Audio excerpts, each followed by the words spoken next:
তোমরা যারা প্রাইভেট হসপিটালের জন্য অ্যাপ্লাই করছো, তোমাদের বললাম প্রাইভেট হসপিটালে কিন্তু অনেক অনেক হসপিটাল রয়েছে যেগুলো রিপিটেড ইন্টারভিউ হচ্ছে।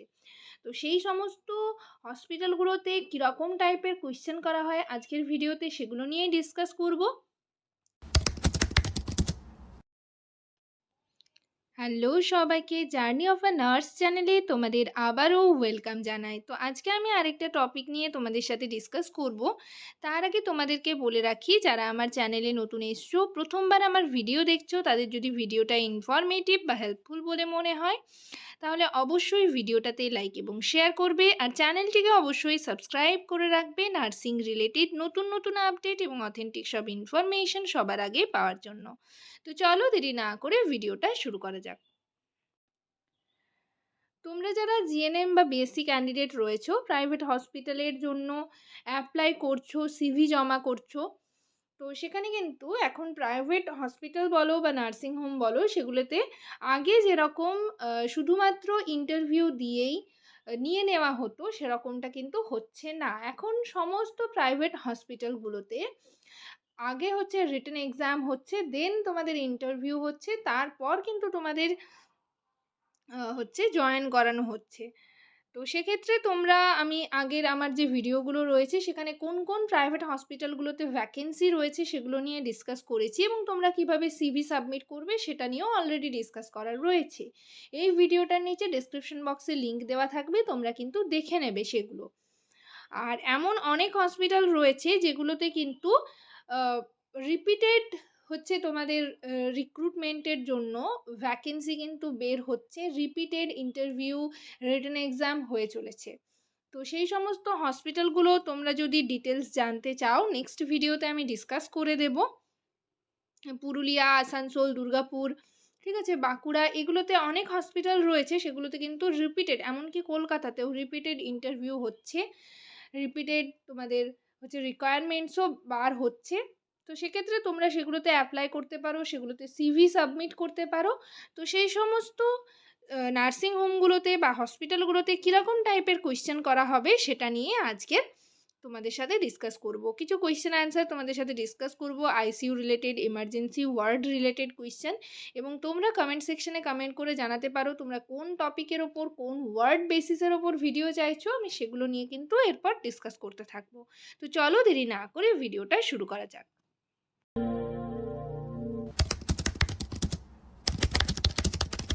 এক নম্বরে দেখো কি কোয়েশ্চেন রয়েছে, what is emergency care? Emergency care কি হবে? Emergency care is immediate treatment given to save life.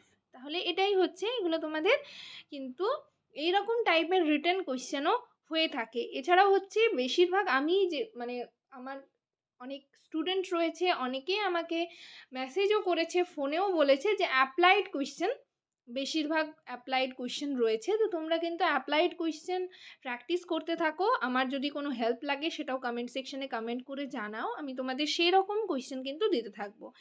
2 নম্বরে দেখো বলা রয়েছে কি, হোয়াট ইজ আইসিইউ? আইসিইউ কি? ICU is a unit for critically ill patients requiring continuous monitoring. এটা তোমরা সকলেই জানো। নেক্সট 3 নম্বরে কি রয়েছে দেখো, হোয়াট ইজ ট্রায়াজ? ট্রায়াজ কি? Triage is prioritizing patients based on severity. Next 4 number, what is CPR? CPR is a life-saving procedure when heart and breathing stop. ঠিক আছে, এইরকম টাইপের কোয়েশ্চেন কিন্তু করা হচ্ছে। শুধুমাত্র যে এমসিকিউ কোয়েশ্চেন করা হচ্ছে সেটা নয়, তোমাদের কিন্তু এক্সপ্লেনেশন কোয়েশ্চেন করা হচ্ছে এবং অ্যাপ্লাইড কোয়েশ্চেন করা হচ্ছে। আগে যেরকমভাবে শুধুমাত্র ইন্টারভিউ দিয়ে হয়ে যেত, এখন কিন্তু সেরকমটা হচ্ছে না, তাই তোমাদের খুব ভালো করে প্রিপারেশন নিতে হবে। তো নেক্সট কোয়েশ্চেন দেখো 5 নম্বরে কি রয়েছে, হোয়াট ইজ শক? শক কি? শক নিয়ে আমি অলরেডি তোমাদের সাথে আগের সেশনগুলো তোমরা যদি দেখো সেখানে ডিসকাস করেছি, শকের টাইপস সমস্ত কিছু ডিসকাস করা হয়েছে। Shock is a condition of inadequate blood circulation to organs. ঠিক আছে, নেক্সট দেখো টাইপস বলা রয়েছে, what are the types of shocks? শকের টাইপ হচ্ছে দেখো, hypovolemic, cardiogenic shock, septic shock, and anaphylactic shock. Next দেখো 7 নম্বরে কি কোয়েশ্চেন রয়েছে, what is oxygen therapy. Oxygen therapy কি? Oxygen therapy is giving oxygen to maintain adequate oxygen level. Next দেখো 8 নম্বরে কি রয়েছে, what is SpO2। SpO2 is the oxygen saturation level in blood. Next দেখো 9 নম্বরে কি রয়েছে, what is normal SpO2। Normal SpO2 is 95 to 100%, এটা আমরা সকলেই জানি। নেক্সট কোয়েশ্চেন দেখো 10 নম্বরে কি রয়েছে, হোয়াট ইজ ভেন্টিলেটর। ভেন্টিলেটর কি? Ventilator is a machine that supports breathing. এটা তোমরা যারা আইসিইউতে ডিউটি করছো বা এইচডিইউতে ডিউটি করেছো তোমরা জানো। নেক্সট দেখো 11 নম্বরে কি রয়েছে, what will you do if a patient becomes unconscious. যদি কোনো একটা পেশেন্ট আনকনসাস হয় তাহলে তুমি কি করবে?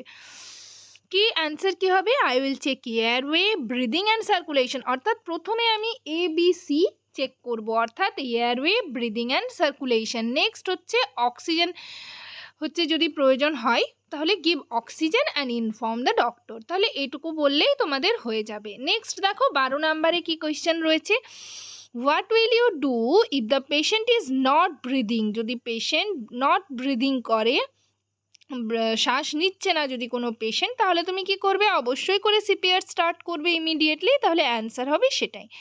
নেক্সট দেখো 13 নম্বরে, what will you do if BP is very low. কোনো পেশেন্টের যদি বিপি লো থাকে তাহলে কি করবে? I will start IV fluid, give oxygen and inform the doctor. এটুকু আমরা নিজে কিন্তু করতে পারি এবং তারপর হচ্ছে ডক্টরকে ইনফর্ম করতে পারি, বাট ডক্টরকে ইনফর্ম করে আমরা অ্যাজ পার ডক্টরস অ্যাডভাইসড কিন্তু ফ্লুইড আর অক্সিজেন দিতে পারি। নেক্সট দেখো 14 নম্বরে কি রয়েছে, what will you do in case of severe bleeding. Severe bleeding যদি হয় কোনো পেশেন্টের তাহলে কি হবে? I will apply direct pressure and control bleeding. Bleeding control করার জন্য আমরা কিন্তু ডিরেক্ট প্রেশার দেবো যেখান থেকে ব্লিডিং হচ্ছে। নেক্সট দেখো 15 নম্বরে কি রয়েছে, what will you do if a patient has seizure. কোনো পেশেন্টের হঠাৎ করে খিঁচুনি স্টার্ট হয়ে গেছে তাহলে কি করবে? I will place the patient in lateral position and maintain airway। ঠিক আছে। নেক্সট দেখো এগুলো কিন্তু এরকম টাইপের question. What will you do if SpO2 is low. কোনো পেশেন্টের যদি SpO2 লো থাকে মানে 95 কম থাকে বা তারও কম, ঠিক আছে, 88 পাচ্ছ বা 82 পাচ্ছ, তাহলে কি হবে? I will give oxygen and check airway and equipment. Next দেখো 17 নম্বরে কি কোয়েশ্চেন রয়েছে, what will you do if patient has chest pain. কোনো পেশেন্টের চেস্ট পেন হচ্ছে তাহলে কি করবে? I will give oxygen, monitor vitals and inform the doctors. Next দেখো 18 নম্বরে, what will you do if IV fluid is not flowing. I will check cannula, line and position. Next দেখো 19 নম্বরে কি রয়েছে, what will you do if wrong drug is given। যদি ভুল করে কোনো মেডিসিন দেওয়া হয়ে যায় তাহলে কি হবে? I will inform the doctor immediately and monitor the patient। তাই আমাদের কিন্তু সব সময় খেয়াল রাখতে হবে, মেডিসিন দেওয়ার আগে এক্সপায়ারি ডেট চেক করতে হবে, ঠিকঠাক ইনজেকশন বা ঠিকঠাক মেডিসিন নামটা ঠিক করে দেখে নিতে হবে, আর কোন টাইমে দেওয়ার কথা সেটা কিন্তু আমরা ডক্টরসের অ্যাডভাইসড চেক করে দেন আমরা হচ্ছে মেডিসিনটা দেব, ড্রাগ হচ্ছে দেব। তো সে রং ড্রাগ যাতে না দেওয়া হয় এগুলো কিন্তু আমাদের অবশ্যই চেক করে নিতে হবে। নেক্সট দেখো আজকে সেশনের লাস্ট কোয়েশ্চেন কি রয়েছে, what will you do in anaphylaxis. কি হবে অ্যানাফাইলেক্সিস হলে? I will stop the drug, give oxygen, prepare adrenaline and inform the doctor. এটা তোমরা প্রথমেই হচ্ছে ডক্টরকে ইনফর্ম করবে, তারপর যা যা কাজ করে সেগুলো করে নেবে। তো আজকের সেশনে এই পর্যন্তই। পিডিএফটার জন্য অবশ্যই করে তোমরা যারা চ্যানেল মেম্বারশিপ নিয়েছো তোমাদের যে টেলিগ্রামে গ্রুপ রয়েছে সেই গ্রুপে কিন্তু সেন্ড করে দেবো। তোমরা যারা চ্যানেল মেম্বারশিপ জয়েন করতে চাইছো আমার মেম্বারশিপ বাটনে ক্লিক করে পেড মেম্বারশিপ হিসাবে তোমরা জয়েন করে যেও। নেক্সট তোমরা কোন টপিকের ওপর ভিডিও চাইছো সেটাও আমাকে কমেন্ট সেকশনে কমেন্ট করে জানাতে পারো। আর নেক্সট আমি তোমাদের অ্যাপ্লাইড কোয়েশ্চেন কীরকম টাইপের কোয়েশ্চেন ইন্টারভিউতে জিজ্ঞেস করা হচ্ছে বা রিটেনে কীরকম টাইপের কোয়েশ্চেন দেওয়া হচ্ছে এবং কোন কোন হসপিটালে রিপিটেড ইন্টারভিউ হচ্ছে প্রত্যেক উইকে হচ্ছে সেটা নিয়ে আমি নেক্সট ভিডিওতে ডিসকাস করব। আজকের সেশন এই পর্যন্তই। ভিডিওটা যদি ইনফরমেটিভ বা হেল্পফুল বলে মনে হয় অবশ্যই ভিডিওটাতে লাইক এবং শেয়ার করবে, আর চ্যানেলটিকে অবশ্যই সাবস্ক্রাইব করে রাখবে নার্সিং রিলেটেড নতুন নতুন আপডেট এবং অথেন্টিক সব ইনফরমেশন সবার আগে পাওয়ার জন্য। সবাই ভালো থেকো, সুস্থ থেকো। নেক্সট ভিডিওতে আবার তোমাদের সাথে দেখা হচ্ছে। Thank you.